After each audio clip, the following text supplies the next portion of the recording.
Morning. Let's get into the headlines and see what's making the news today.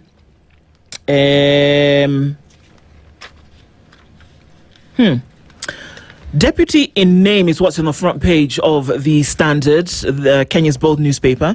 There's a picture of Deputy President Rigathi Gachagua. I beg your pardon. Big Freudian slip. Deputy President Kithure Kindiki. In the middle of a paralyzing fuel crisis, Deputy President Kithure Kindiki cut the image of a man watching events from the political sidelines rather than an acting head of state.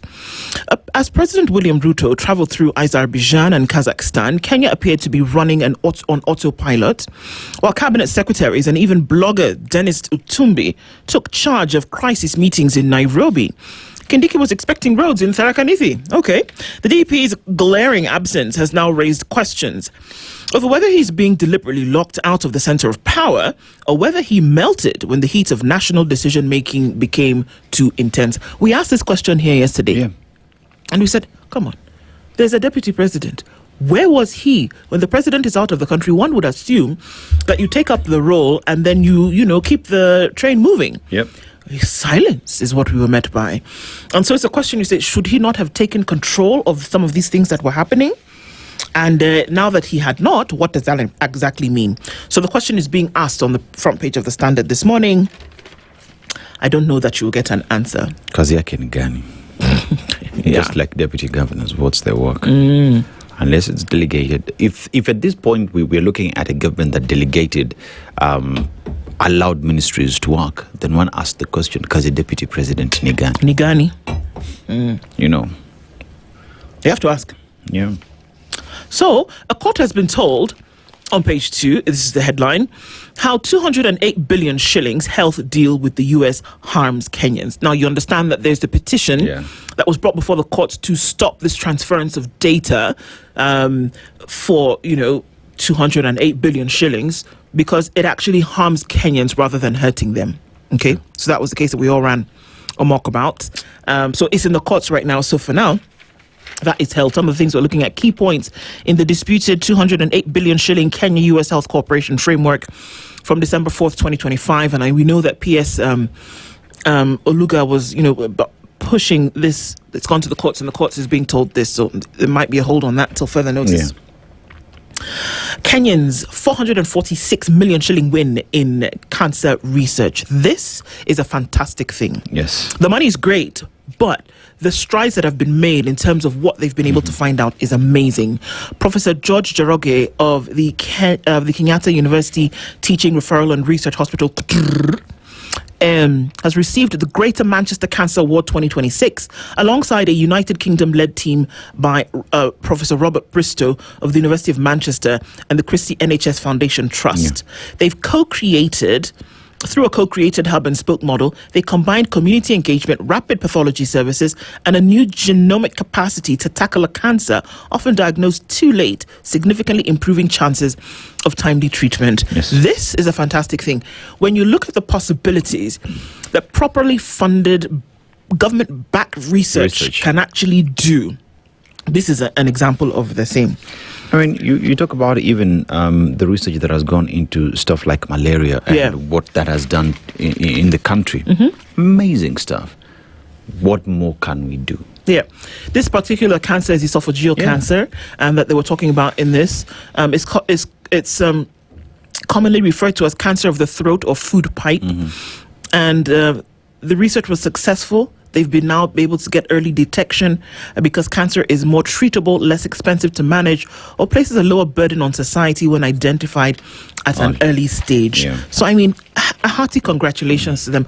But beyond that, looking at the rising levels of esophageal cancer, especially west of Nakuru in Kenya, if we're just talking about Kenya, not around the world, because that's also an issue around the world, it has pushed numbers up until now. Esophageal cancer is the third most prevalent in Kenya after breast and cervical cancer, I think, or fourth after prostate.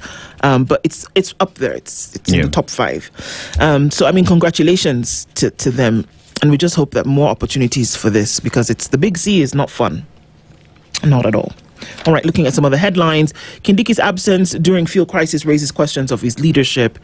Missing schoolgirl found murdered in Nakuru. That's it. The family, this is another one. Yeah. This is another one from the one that I was telling you guys earlier. The family of a grade 6 student, age 12, is in shock after the girl was defiled and murdered Monday evening in Larry area in Joro Sub-County, Nakuru County. This one was found hidden in a maize plantation within Larry area. She had allegedly also been raped before she was killed. The shocking incident left the body of Mercy Nyambura with multiple head injuries. I'm going to say it. Her left eye severed and neck bruised, with local authorities believing she was strangled and tortured. According to Mwangi Kirahio, who is the area chief, Nyambura's body was found Tuesday afternoon, hidden in a maize plantation within the area after a long search by villagers. I don't know, man. That one I told you was 10, grade 10. This one is grade 6. This one was 12 years old. Okay, that is what I'm talking about. The story that gives rise to our conversation, for our Justice Thursday conversation today, High Court grants teenagers green light to engage in consensual sex. Teenagers, okay? So a teenager is between the age of 13 and 19. Okay? Yeah. Now, High Court has said, yeah, if they agree. Yeah. But do ODPP please look at how you will fix how you look at these things? Yeah. I don't know if you guys, if they heard what I said. High Court grants teenagers green light to engage in consensual sex. So my question is, 19-year-old and a 13-year-old, what do you call that? Because a 19-year-old under the law is an adult. Yes. But according to the ruling, it's a teenager. We are going to get into this story and we'll talk about it later. And I know, I hear you already. Yeah. I can hear you shouting in your heart. What? Yes. Yes, that's it. Yeah. I'm thinking about my soon-to-be 13-year-old, and I'm like, who, what? Yeah. Who consenting what when you don't even know? Wash a plate properly, I take you to do it 3 times. What are you consenting? Yeah. Are you crazy? Judges split on age of consent and punishment. This is another story that lends into our conversation. Hey, our producer is on fire because what? Yeah. She even prepares the things before it makes the news. I know. She's like a witch. How transporters strike demos through more fuel to ethnic flames, unfortunately. Yeah. Olkalau offers Gachagua and Kuria a new battle ring. So let's go. Let's duke it out, boys, because it looks like you're going to be able to do that. Kenya Airways is still doing annual general meetings. Okay, that's great. And then look into the opinion pages. Address silent mental health epidemic amongst the clergy. Address it everywhere because there's a problem. The same mental health issues we're talking about amongst the clergy who, by the way, this is not a hidden story that we have members of the clergy who are engaging in sexual relations with male pastors. Do you understand what I've said? Yes. Male members of the clergy engaging in sexual relations with male pastors in the church, no less. It's the same mental health issue that's disturbing these people who go and rape a 12-year-old girl and throw her in a maize plantation after killing her. Same thing. There's a problem everywhere. I'm just Kai. These things, it's just hard for me sometimes to just look at them over and over again.